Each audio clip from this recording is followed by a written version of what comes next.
لا حول ولا قوة إلا بالله السميع العليم. حسبنا الله ونعم الوكيل، نعم المولى ونعم النصير. أعوذ بالله السميع العليم من الشيطان اللعين الرجيم. بسم الله الرحمن الرحيم. الحمد لله رب العالمين، دار الخلائق أجمعين. ثم الصلاة والسلام والتحية والإكرام على الرسول الأمين النبي الأمي المكي المدني القاشمي الهاشمي البدري الأبتغي الذي سمي في السماء بأحمد وفي الأرضين بأبي القاسم المصطفى محمد.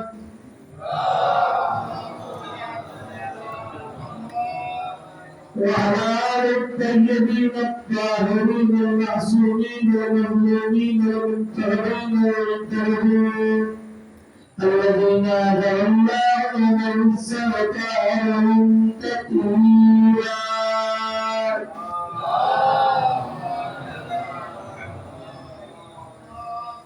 والله الدائمة الباقية على أعدائهم وقاتلهم ووجه فضائلهم وغاسل حقوقهم والله من ليلتنا هذه إلى صباح يوم الدين. أما بعد، فإن الله سبحانه وتعالى قال في كتابه الكريم: بسم الله الرحمن الرحيم.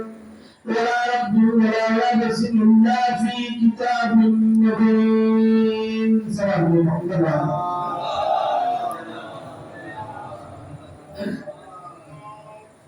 صحیح ہے کیا؟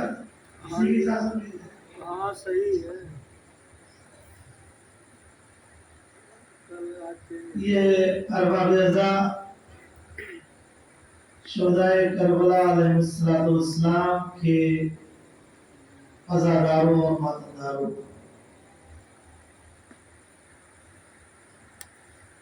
یہ ایام عزا جو عشرے اولا اور عاشور تک کے پہلے عشرے کو خصوصیت کے ساتھ منایا جاتا ہے. یہ ایام بڑی تیزی سے ہمارے درمیان سے گزر رہے ہیں. نہیں معلوم کہ ہم اس 10 دن کے اندر 72 شہیدوں کا پرسہ کس طریقے سے دیں، جبکہ ہر 72 شہداء پہ خود وہ کاری زخم ہے کہ جن کی تعداد بھی دیکھی جائے تو اس سے کم نہیں ہوگی. یہ خود ایک مصیبت جو 72 شہداء پر پڑی ہے، اگر ان مصیبتوں میں سے ایک مصیبت کو بھی ذکر کیا جائے تو 72 کو 72 سے گڑا کریے تو سمجھ میں آئے گا کہ کربلا والوں کو یاد کرنے کے لیے ایک عمر چاہیے، ایک دہر چاہیے، ایک زندگی چاہیے. یعنی اگر زندہ رہنا ہے تو کربلا کے ذکر کے ساتھ زندہ رہنا ہے، ورنہ خدا ہمیں اٹھا دے. یہ مجلسیں، یہ شبوں میں، یہ دنوں میں اتنا وقت گزرنے کے بعد بھی آج یہاں پر ہماری موجودگی اس بات کی دلیل ہے کہ ہم اپنے میزبان کی اہمیت کو سمجھتے ہیں. یہ فرشادہ جب بھی چاہتی ہے تو کوئی اور نہیں، حسین مظلوم کی دکھیاری ماں آ کر ایک زائر کا انتظار کرتی ہے کہ وہ کہاں ہے کہ جن کے لیے میرے بابا نے یہ وعدہ کیا تھا کہ یہ قوم پیدا ہوگی کہ جو تیرے حسین کا غم منائے گی. بہرحال اس منبر رسول کی بڑی ذمہ داریاں ہیں، اور یہاں منبر پر آنے کے بعد انسان کو وہ مرتبہ حاصل ہو جاتا ہے کہ جس مرتبے کے لائق ایک عاصی انسان نہیں ہوتا، مگر یہ بیت کا کرم ہے کہ جس نے اپنے فضائلوں کے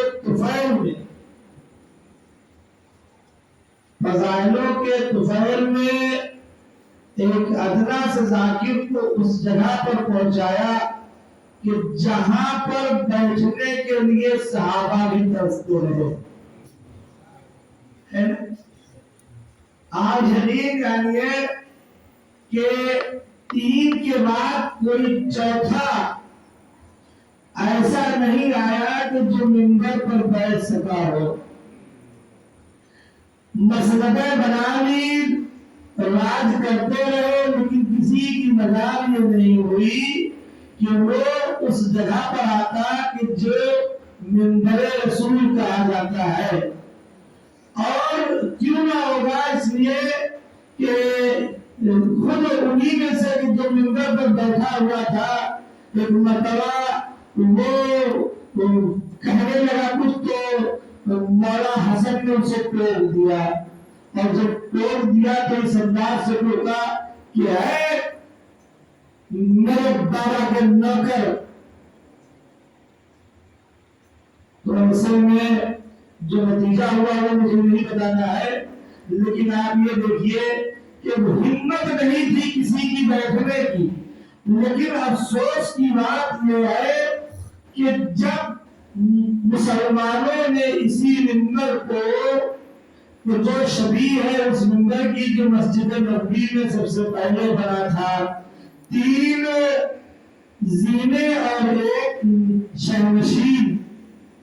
شہنشین کے ساتھ یہ بنا تھا. شہنشین پر پیغمبر اسلام تشریف لے جاتے تھے، اور یہ شبیہ منبر مسجد نبوی جو آج تک زمانے میں استعمال ہو رہا ہے. افسوس ہوتا ہے ان بدبختوں کے لیے کہ جو شبیہ کو تو مانتے نہیں، پھر بھی شبیہ پر بیٹھ کر شبیہ کے خلاف فتویٰ دیتے ہیں. نہیں سمجھے؟ تھوڑا سا دیکھیے، ظاہر سی بات ہے جب پیٹ کے اندر چارہ پہنچ جاتا ہے تو نیند آنے لگتی ہے. شب بھی ہے، شب کا کھانا بھی ہو چکا ہے. جگیے اور جگ کر سنیے تو انشاءاللہ لطف آئے گا کہ منبر یہ مسجد نبوی کے لیے صحابی رسول نے بڑے خلوص سے بنایا، اس لیے کہ نبی شروع میں ایک کھجور کے کھمبے سے تکیہ دے کر خطبہ دیتے تھے. اس نے کہا کہ ہدیہ کر دیا جائے نبی کو، میرا پیارا نبی بڑا لطیف نبی ہے، بڑا نازک نبی ہے، لاؤ اس کے لیے ایک منبر بنا کر تاکہ اس پر بیٹھ کر خطبہ دے. اس نے منبر بنا دیا. 4 چیزیں تھیں، ایک شہنشین، 3 زینے تھے. نبی کے بعد آئے لوگ، نبی کے بعد آئے، اور آنے کے بعد جو اس کے نیچے تھا اس پہ بیٹھے، اس کے بعد اس پہ، اس کے بعد تیسری سیڑھی جو تھی سب سے نیچے والی وہ بھی ختم ہو گئی. اور اب زمانے کے لیے تینوں جب چلے گئے تو چوتھا زمانے کا خلیفہ آیا ہے نا. ظاہر میں جو چوتھا خلیفہ آیا تو اب یہ سارے کے سارے صحابہ یہ سوچ رہے تھے کہ یہ چوتھا بیٹھے گا کہاں، اب تو جگہ ہی نہیں ہے، اب تو اس کی زمین اور یہی تراب جگہ رہے گی. لیکن یہ نہیں معلوم تھا کہ یہ چوتھا آنے والا خلیفہ تراب نہیں بلکہ ابو تراب ہے نا.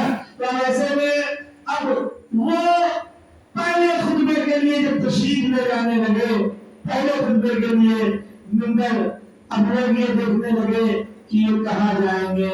سب نے تو گویا پار کر دیا ہے، کچھ بچی نہیں ہے جگہ.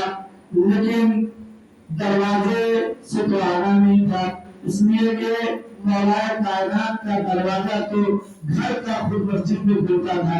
سارے دروازے بند کروا دیے گئے تھے، وہی ایک دروازہ تھا جو مسجد میں کھلتا تھا.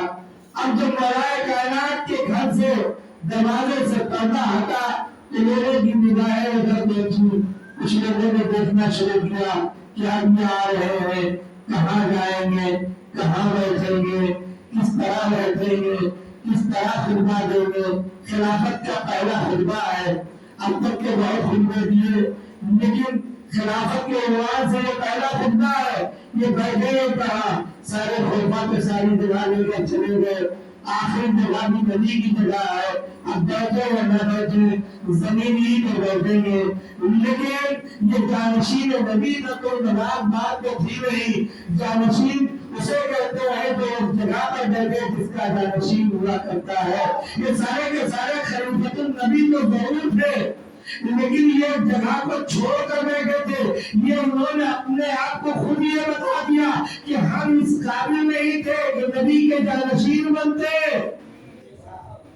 لہذا انہوں نے جگہ چھوڑی۔ ہمارے والا امام وقت اور خلیفہ چہارم آتا ہے، آج کا اور کس انداز میں آتا ہے، اس انداز میں جیسا موسیٰ ہاتھ میں ہے، آبا رسول کا ہے، آبا ابو طالب کی ہے، اور پھر ہاتھوں میں وہ انگوٹھی ہے کہ جسے سلیمان کی انگوٹھی کہا جاتا ہے، اور ساتھ میں ذوالفقار میں ہمائن کیے ہوئے منبر کی طرف آگے بڑھتا ہے۔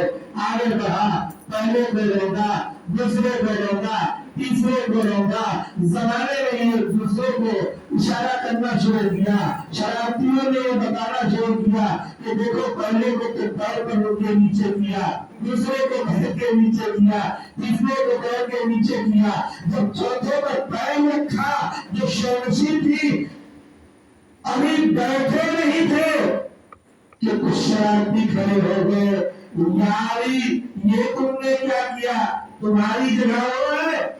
ان کا مقصد یہ تھا کہ اگر یہ تیسرے پر بیٹھے تو یعنی تیسری خلافت کو قبول کیا، دوسرے پر بیٹھے دوسری خلافت کو قبول کیا، تیسرے پر بیٹھے تیسری خلافت کو قبول کیا، لیکن وہ ابھی کہیں ابھی بیٹھے نہیں ہیں، گئے اس شہنشین پر جہاں نبی بیٹھا کرتے تھے وہاں کھڑے ہو گئے۔ یعنی یہ تم نے کیا کیا؟ علی نے آواز دی خبردار خاموش رہنا، تجھے معلوم نہیں ہے میں تو سوائے مہر نبوت ہوں، میں سوائے مہر نبوت ہوں، تم مجھے بتانے کے لیے آ رہے ہو۔ تو عزیزان گرامی یہ منبر بڑی اہمیت کا حامل ہے، اس منبر پہ ہر ایک جا نہیں سکتا، اور اگر زمانہ یہ سوچے کہ ہم جو ہے وہ صحابی کو نہیں چاہتے تو یقین جانیے کم میں نے مجلس میں کہا کہ آخری حد میں تو 1,24,000 صحابی تھے، اتنوں میں سے آپ کچھ کو بتا دیجئے، سب کے احترام کو نہیں کچھ کے احترام کو بتا دیجئے تو میں مان جاؤں کہ آپ صحابہ کو کتنا مانتے ہیں۔ مسئلہ یہ ہے کہ آپ نے کچھ کو لے لیا، سب کو چھوڑ دیا، ہم نے زیادہ کو لے لیا، 2-3 کو چھوڑ دیا تو ہم سے کہتے ہو کہ صحابہ کو نہیں مانتے۔ ارے تم بتاؤ کہ اگر ہم نے 3 کو چھوڑ دیا تو صحابہ کو نہیں مانتے، تم نے جو ہے 300,000 کو چھوڑ دیا تب بھی مان رہے ہو۔ اور اگر یہ سوچو کہ صحابہ تو صحابہ کی وہ منزلت نہیں ہو سکتی جو اہل بیت کی ہے، اس کی وجہ یہی ہے کہ اگر صحابہ رضی اللہ کہا جاتا ہے نا، اور رضی اللہ راضی ہو کا مطلب یعنی کیا ہے، یعنی جس کی غلطی ہوتی ہے اس سے راضی کرایا جاتا ہے، جس کی غلطی ہوتی ہے اس سے راضی کرایا جاتا ہے۔ اور علیہ السلام کا مطلب کیا ہے، اب میں یہ بتا دوں کہ یہ ایک تو ہے اعزاز یا ایوان کہہ لیجئے، اور ایک ہے دعا، رضی اللہ ہے دعا، علیہ السلام ہے اعزاز اور ایوان۔ اہل بیت کو علیہ السلام کہا جاتا ہے، صحابہ کو یہ دعا رضی اللہ کہی جاتی ہے۔ یہ اس کا مطلب یہ ہے کہ رضایت وہاں کہی جاتی ہے جہاں پر غلطی کا انکار ہو، ایوان وہاں کیا جاتا ہے جہاں ہر امتحان میں پاس ہو۔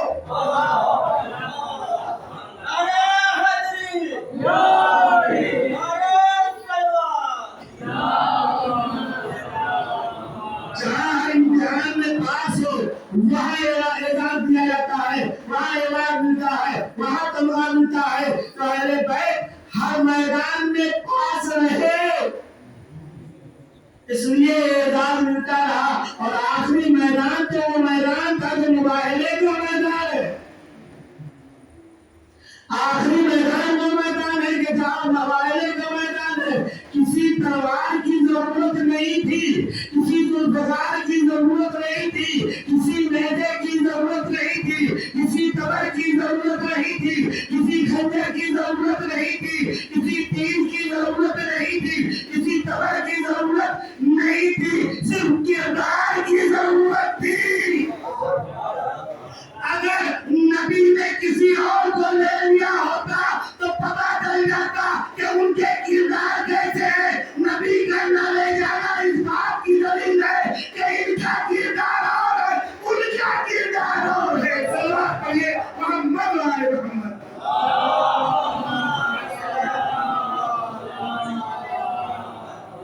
کردار کی بات ہے۔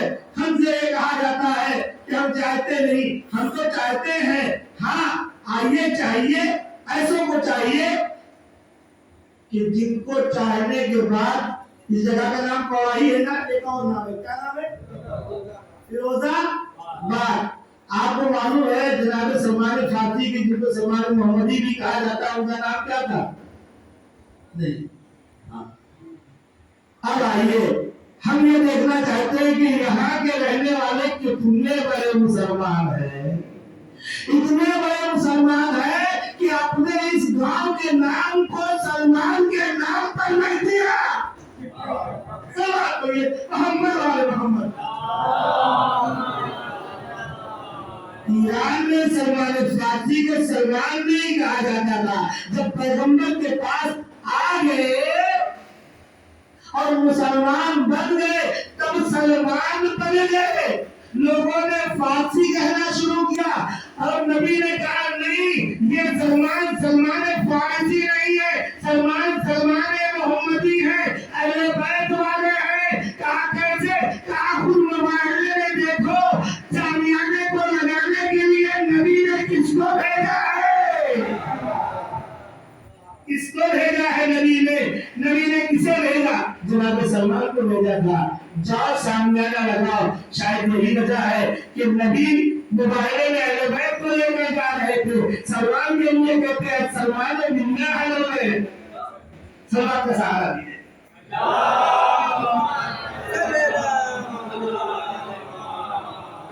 جی حدیث کے ظاہر پڑھتا ہے نہیں، سب شب جمعہ کی آئے نا، تقریباً مسجدوں میں مجلسوں میں حدیث قصہ ہوتی ہے۔ اچھا میں ذکر کیوں کر رہا ہوں؟ اس لیے ذکر کر رہا ہوں کہ مسئلہ جو ہے وہ علم کا ہے، تلوار کا نہیں ہے، تبر کا نہیں ہے، اور کردار کا مسئلہ ہے، اور کردار وہیں پر ہوتا ہے جہاں پر علم پایا جائے، اور علم وہیں پر ملتا ہے جہاں صبر پایا جائے، جہاں صبر پایا جائے۔ جب تک انسان صبر نہیں کر سکتا، جب تک علم سیکھ نہیں سکتا۔ اس کے لیے جناب موسیٰ اور جناب خضر کا پورا واقعہ قرآن میں موجود ہے، پارہ نمبر 15 اور 16 میں موجود ہے۔ وہ پڑھنا نہیں ہے، لیکن بتانا یہ ہے کہ جتنا صبر ہوگا اتنا ہی علم بڑھے گا۔ صبر کے معیار کو دیکھیے، علم سمجھ میں آئے گا۔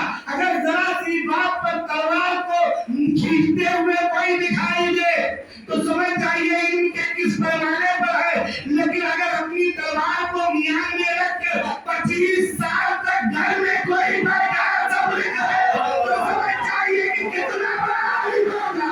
سلوات پڑھیے محمد وآل محمد۔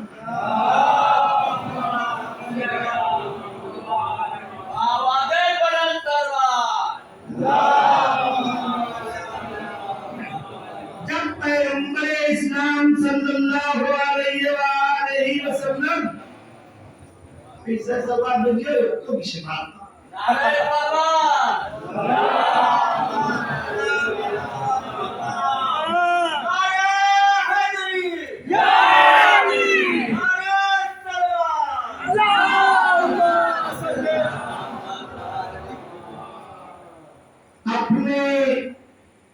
پیغمبر ہونے کے بعد، رسول ہونے کے بعد ایک مرتبہ لیٹر لکھا، خط لکھا، کسے؟ نجران کے پادری کو اور بڑے پادری کو خط لکھا، کہا انا خاتم النبیین، خط لکھ کے بھیجا انا خاتم النبیین۔ اب یہ لکھ کے بھیج دیا، اور وہ اتنا ضعیف ہو چکا تھا، اتنا ضعیف ہو چکا تھا بوڑھا کہ بتاتے 400 سال سے زیادہ کی عمر ہو چکی تھی، اتنا ضعیف تھا وہ۔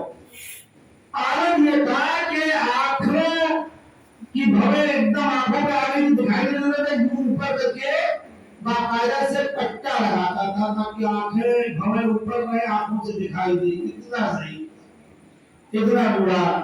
وہ پادری تھا، اور اس پادری کے 2 وزیر تھے، ایک مال میں آگے تھا، ایک علم میں آگے تھا۔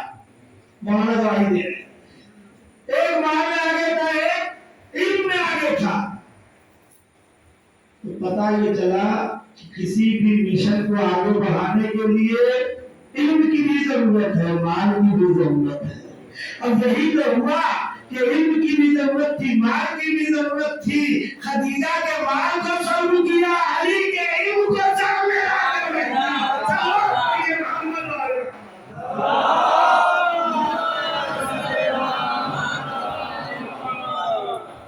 اب اس نے بلایا 70 اس کے پاس شاگرد تھے اس وقت، جو بہت ہی جلیل قسم کے تھے۔ سب آئے گا، کون آیا، کس کا لیڈر کہاں ہے، گاندھی کا آیا ہے، کہاں کا رہنے والا، کہاں جو مکے کا رہنے والا، اچھا مکے کا رہنے والا ہے، ٹھیک ہے۔ تو کیا لکھا، کہا کہ اس میں لکھا انا خاتم النبیین، میں خاتم النبیین ہوں۔ کہا دیکھو بھائی بات اس میں کچھ اچھی اور سچی لگ رہی ہے، کہا کیوں، کہا سچی بات یہ ہے کہ اب تک جتنے جھوٹے نبی آئے تھے وہ کہتے تھے کہ میں نبی ہوں، بہتوں نے دعویٰ کیا، لیکن یہ جو اب لے کر آیا اور یہ جو آدمی آیا ہے یہ ان سے ہٹ کر ایک بات کہہ رہا ہے جو ہماری کتاب میں بھی موجود ہے، ہماری کتاب میں موجود ہے کہ میں خاتم النبیین ہوں۔ تو ایسا کرو، اپنے بیٹوں سے اور اپنے 70 شاگردوں سے اور اپنے دونوں وزیروں سے کہا کہ تم ہمیں لے چلو اس سے ملاؤ۔ جب جانے لگے تو بیٹے نے کہا کہ بابا آپ کہاں جائیں گے، آپ اتنے ضعیف بات یہی کر رہی ہے، ہم جاتے ہیں اور جانے کے بعد جیسا ہوگا آپ کو بتا دیں گے۔ کہتے خبردار کہیں نہ کیسا، اگر تیرے آتے آتے میں یہاں مر گیا تو میں زیارت سے محروم رہ جاؤں گا، زیارت سے محروم رہ جاؤں گا۔ چنانچہ تیار ہوئے، یہ بات اب یہ گئے، بحث و مباحثہ ہونے لگا۔ خیر جب گئے یہ تو 70 آدمی، پادری، 2 وزیر، یہ استاد الاساتذہ، ٹھیک۔ اب یہ سب جب پہنچے تو وہاں دیکھا بھائی بڑا لمبا قافلہ آیا ہے، مکے میں جانتے ہی آپ لٹورے بہت تھے، روپے بھیجنے میں لٹورے بہت تھے، اور یہ بہترین موقع ان کو لٹورے کا مل گیا۔ کہاں ہے بھائی، کہا ایسا ہے کہ مجھے اس سے ملنا ہے، ہمیں اس سے ملنا ہے کہ جو یہاں خاتم النبیین کا دعویٰ کر رہا ہے۔ کہا وہ تو ایسے ملنے والے نہیں، کچھ خرچہ پانی کرو، اس خرچہ کیا کرو تو ملایا جائے گا۔ تو اس زمانے میں بہت سے لوگوں نے جو ان سے کسی نے انگوٹھی لے لی، کسی نے کچھ لے لیا، جس کو جو ملا اپنا لوٹنا شروع کیا، خوب لیا، اور اس کے بعد اپنے 70 کے 70 سے کہا ایسا کرو کہ تم لوگ سارے زیورات پہن لو، سونے پہن لو، ہیرے پہن لو، اور ہیروں والے چڑھے ہوئے کپڑے پہن لو۔ سب نے کہا وہاں کیا نمائش دینے کے لیے جا رہے ہیں یا یہ دیکھنے جا رہے ہیں وہ کون ہے جو کہہ رہا ہے میں آخری نبی ہوں؟ کہا دیکھو مسئلہ یہ نمائش کے لیے ہم نہیں جا رہے ہیں، دیکھنے اسی کو جا رہے ہیں، لیکن اس کی صداقت کا اندازہ لگانے جا رہے ہیں کہ وہ اپنے دعوے میں کتنا سچا ہے۔ کہا وہ کیسے؟ کہا اگر وہ دولت کے اوپر اپنے آپ کو قربان کر دے تو سمجھ لینا کہ جھوٹا ہے، اور اگر اس نے ہماری طرف توجہ نہ کی تو سمجھ لینا کہ وہ سچا ہے۔ یہ گئے سوچ کے ساتھ گئے، جن لوگوں نے انہیں ڈھونڈ رکھا تھا ان کے ہمراہ گئے، نبی ہے جو ان کی طرف دیکھ نہیں رہے ہیں، یہ ادھر آ رہے ہیں تو نبی ادھر جا رہے ہیں، یہ ادھر آ رہے ہیں تو نبی ادھر جا رہے ہیں۔ اب ان کی سمجھ میں آیا، سلمان نے وجہ دیکھا، کہا تم کہاں چلے آئے ہو، تمہیں آگے شہر علم سے ملنا ہے، کتاب علم پڑھا، اور دیکھو شہر علم پہ جانے کے لیے باب علم کے ذریعے بھی جا سکتے ہو. چلو ہم تمہیں عرصے کے بعد میں چلتے ہیں کہ جہاں سے جانے کے بعد تمہیں نبی مل جائیں گے، لیکن ایسے نہیں. یہ جو تم زر والے لباس پہنے ہو اس کو رکھو ادھر، پہنو ایک سادہ سا کپڑا، پھر چلو میرے ساتھ. اب جب سادہ کپڑا لے کے مسجد نبوی کی طرف آگے بڑھے تو آگے آگے جناب سلمان جا رہے ہیں. جانے کے بعد دیکھتے ہیں کہ مولا کائنات بھی ہے. ادھر سے رسول سامنے سے اٹھ کر استقبال کے لیے آتے ہیں. کہا ہم مان گئے کہ یہ سچا نبی ہے. اب بحث شروع ہوئی، 3 دن تک بحث ہوئی. مانے نہیں بات کو، جو مانے نہیں تو اللہ کا حکم ہوا. کیا ہوا؟ فمن حاجك فيه من بعد ما جاءك من العلم فقل تعالوا ندعو أبناءكم ونساءنا ونساءكم وأنفسنا وأنفسكم ثم نبتهل فنجعل. اس کے بعد والا پورا کریے سب آپ بھائی دے محمد علیہ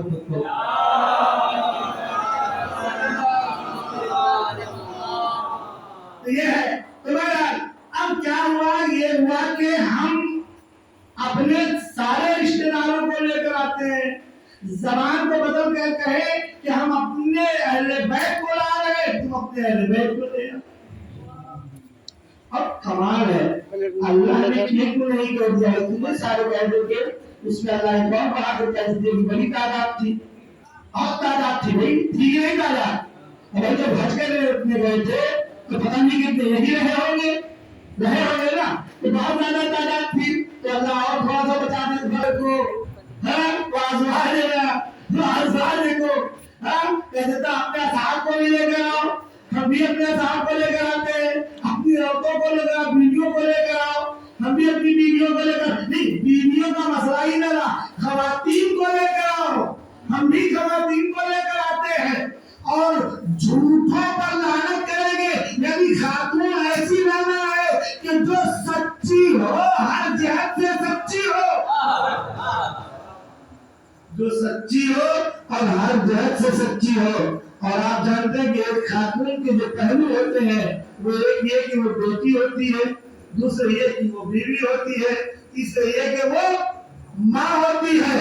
تو گویا خالق کائنات یہ بتانا چاہتا تھا کہ ایسی سچی عورت کو لے کر آؤ جو سچی بیٹی بھی ہو، سچی بیوی بھی ہو، سچی ماں بھی ہو، معصوم بیوی بھی ہو، معصوم بیٹی بھی ہو، معصوم ماں بھی ہو.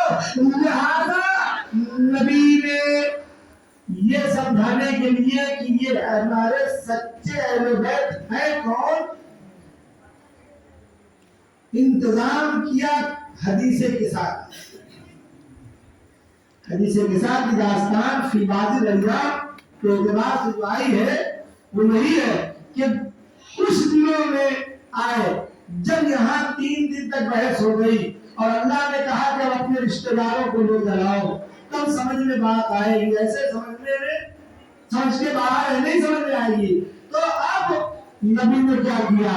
نبی ایک مرتبہ گئے اور جانے کے بعد کہتے کہ انی عجب فی بدنی ضعفا، انی عجب فی بدنی ضعفا یا فاطمہ انی عجب فی بدنی ضعفا فاتنی بالکساء الیمانی وغطینی بہ. عجیب، یہاں نبی نے کہا کہ ضعف محسوس کر رہا ہوں. قرآن یہ کہہ رہا ہے وما محمد الا رسول، ما محمد الا رسول. یہ نبی نہیں ہے. اگر نبی کے اندر ضعف ہوتا تو نبی کی نبوت خطرے میں رہتی. یہاں پر رسالت کی کمزوری تھی، یعنی منصب کو ضرورت تھی، منصب کو ضرورت تھی. لہذا نبی نہیں ضعیف ہوئے تھے، رسالت ضعیف ہو رہی تھی. اب نبی رسالت کی تقویت کے لیے بیٹی کے گھر جا رہے ہیں. فاطمہ چادر لے آؤ، رشتہ دار سمجھانے، چادر لے آؤ، رشتہ دار سمجھانے ہیں. اب جناب فاطمہ چلی گئی جانے کے بعد چادر لے آتی ہیں، بابا کو دیتی ہیں کہ بابا ہے کون جو چادر آج مانگ رہے ہیں؟ بابا ہے کون؟ الفاظ کو بدلو، وہی جملہ کہوں حضور کے لیے جو سارے مسلمان کہتے ہیں، کالی کملی والا فاطمہ سے کملی مانگ رہا ہے، فاطمہ سے کملی مانگ رہا ہے۔ ہمیشہ اپنی کملی کو اوڑھنے والا جب رسالت کے اندر کمزوری نظر آئی تو سوائے فاطمہ کی چادر کے کئی تقویت نظر نہ آئی۔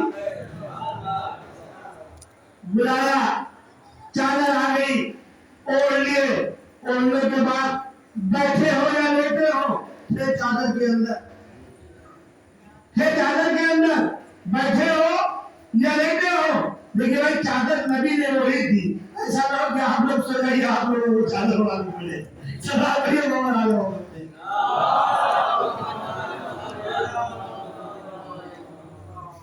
موضوع ذرا بڑا چھیڑ دیا، وقت ہے نہیں تک، لیکن یہ مسئلہ آپ کو بتنا ہے کہ ہم اس کے علاوہ کوئی ٹائم بھی نہیں ہے، مجلسیں مسلسل ہیں، کسی دن 2-3 دن مجلس بھی ہو جا رہی ہے، لیکن یہ کہ تھوڑا سا سمجھاؤں گا تاکہ مقصد تک پہنچے انشاءاللہ۔ اور فضیلت ہے بعد میں کہ یہ نبی آ گئے، اور جب نبی آ گئے اور کے لیٹ گئے، آپ یہ بتائیے کہ امام حسن سب سے پہلے آئے، آنے کے بعد کہنے لگے یا اماں انی اشم عندک رایتن طیبہ، سلام وغیرہ نہیں پڑھا تو ہو جائے گی، تو آپ اور وہ کون سی ہے؟ میرے نانا کی خوشبو ہے، نانا کی خوشبو ہے۔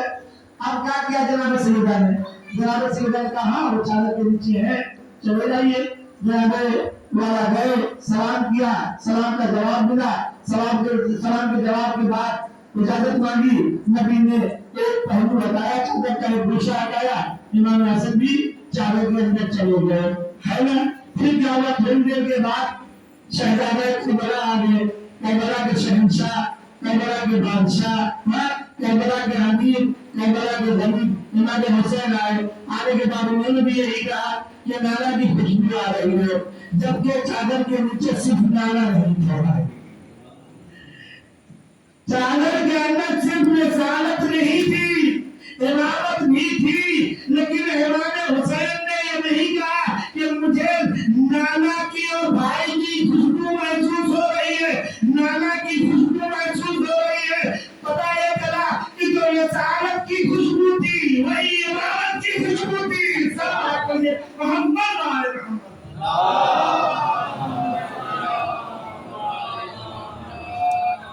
ساتھ دیں گے یا مسائل بھی زیادہ پڑھنا ہے جی۔ اب یہ امام حسین آئے، آنے کے بعد جاتے ہیں، سلام کرتے ہیں، سلام کرنے کے بعد امام حسین کو جب بلاتے ہیں تو جواب میں کون کہتا ہے؟ رحمت للعالمین، جو شفیع المذنبین ہے اللہ کی طرف سے، ہاں شفیع المذنبین ہے، شفیع ہے، شافع اور ہے اللہ کی طرف سے۔ وہ ایک جملہ بہا کے جواب دیتے ہیں امام حسین کو، کہتے ہیں وَشَافِعَ أُمَّتِي۔ اگر اکثر شیعہ حدیث کے ساتھ پڑھتے ہیں، تصدیق کریں گے نہیں، مولانا تو خیر نہیں ہے، یہ کہ وَشَافِعَ أُمَّتِي امام حسن نے نہیں کہا، امام حسن نے نہیں کہا، لیکن امام حسین نے کہا۔ اب سمجھ میں آیا کہ پیغمبر کی ذات وہ ذات ہے کہ جسے اللہ شافع بناتی ہے، اور حسین کی ذات وہ ذات ہے کہ جسے اللہ کا بنایا اللہ شفیع شافع بنا رہا ہے۔ صلوات پڑھیے محمد و آل محمد۔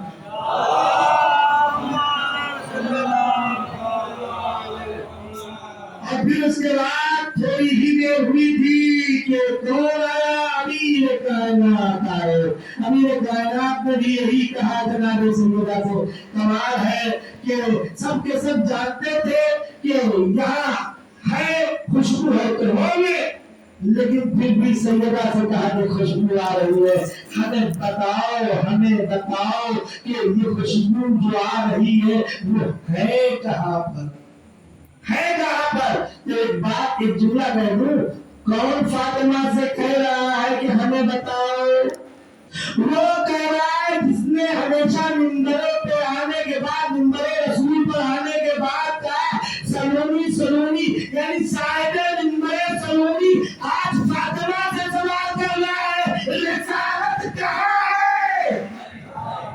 رسالت کا ہے تو اب جملے کو بدل کر یہ کہہ دوں کہ دیکھیے امامت کا کام، رسالت کا امامت کا کام یہ ہوتا ہے کہ زمانے والوں کو بلکہ ایک ہو کہ امتیوں کو معمولین کو امام کا کام یہ ہوتا ہے کہ معمولین کو امتیوں کو اپنے چاہنے والوں کو ماننے والوں کو مومنین کو مقصد تک پہنچائے، یہ امام کا کام ہوتا ہے۔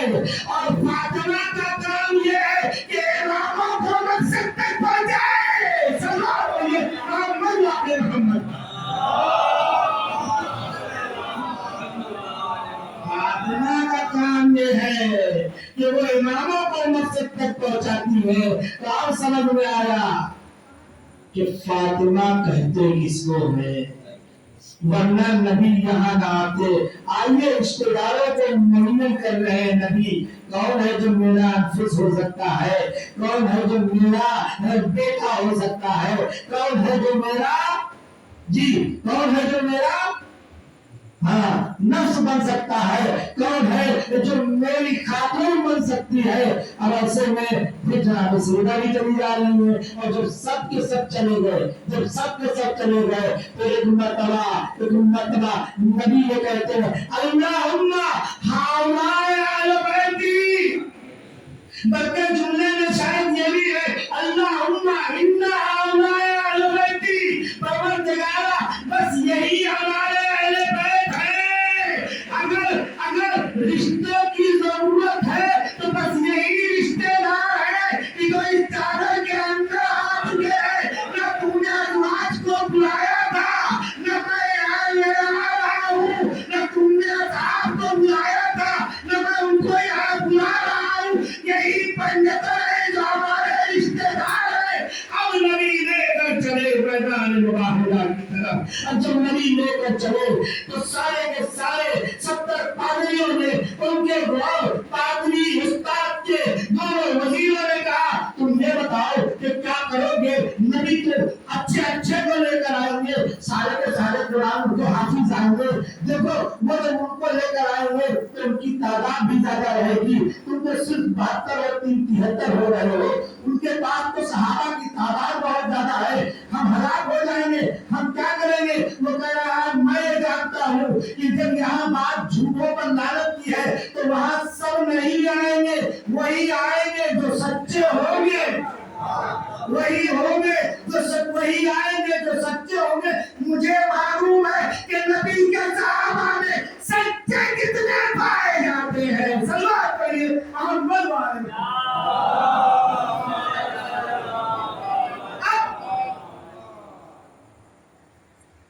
کتنے پائے جاتے ہیں سچے؟ کہا تم کیا کرو گے؟ کہا میں مریم کو بلاؤں گا۔ کہا اور کیا کرو گے؟ کہا میں عیسیٰ کو بلاؤں گا۔ کہا کس لیے بلاؤں گے؟ کہا بلاؤں گا کہ آپ اپنے مذہب کا دفاع کریے، اپنے چاہنے والوں کا دفاع کریے، اپنی طرف سے ہماری طرف سے کچھ بولیے، بتائیے، اس نبی کو بتائیے جو آخری زمانے میں آیا ہے۔ ہم کہہ رہے ہیں آپ اللہ کے بیٹے ہیں، یہ مان نہیں رہے ہیں، ذرا آ تو جائیے، ان کو سمجھا تو جائیے۔